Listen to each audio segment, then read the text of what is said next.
This is Darren, the engine room.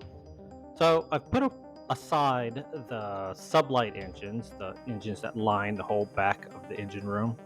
And I also have taken out the hyperdrive engine, which is that little engine that sits in the middle of the floor, not in the middle, but to the left of the engine room. I wanted to rebuild this section over again. I never liked the way it looked.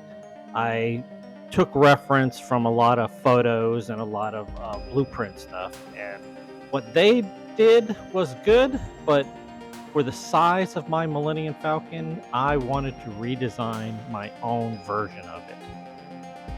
One question I get quite a bit is it minifig compatible or minifig scaled? The entire Millennium Falcon that I have designed here is nothing but compatible with minifigures.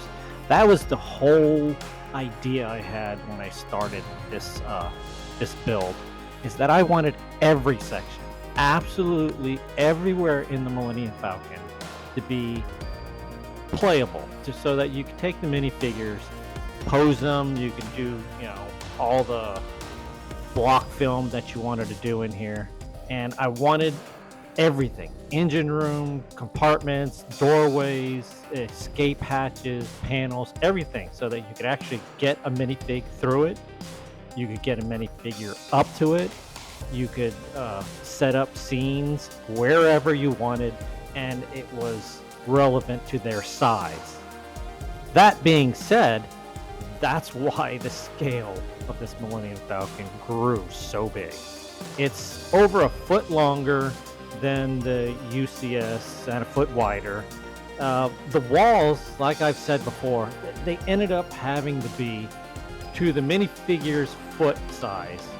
Some of the walls can get up to like 4 to 8 feet thick, and it's inevitable. You can't avoid it. You can't use super thin Lego blocks. So that's why my Millennium Falcon has just a little bit wider profile. The hallways are extended a little bit, just because to make that perfect circle, you couldn't do it without getting some of the walls super thick.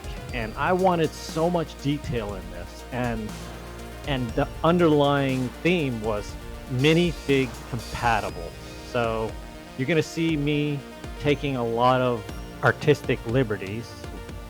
So in this area, under where the hyperdrive is, I decided to pull more of that apart, like the storage room I did on the right hand side.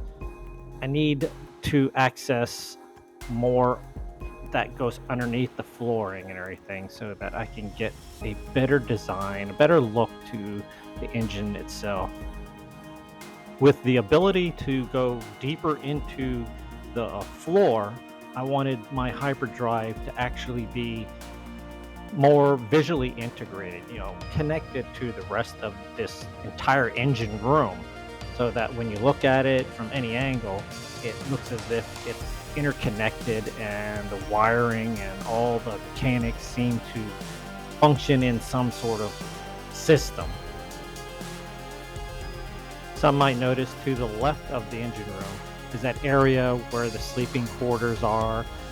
I never fully put all the broken pieces back together after pulling out of mothballs. I'm going to save that for some videos later, where I'm going to redo some of that area.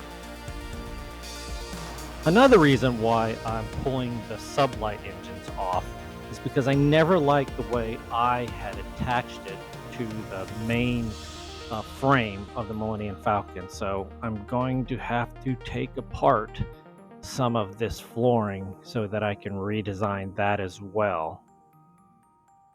This is where it gets a little scary, because a lot of this flooring is interconnected with the hatch, with the escape pods, with all the intricate underlay that I have underneath the grid pieces. So I'm going to have to try to keep a little bit away from how I put that together.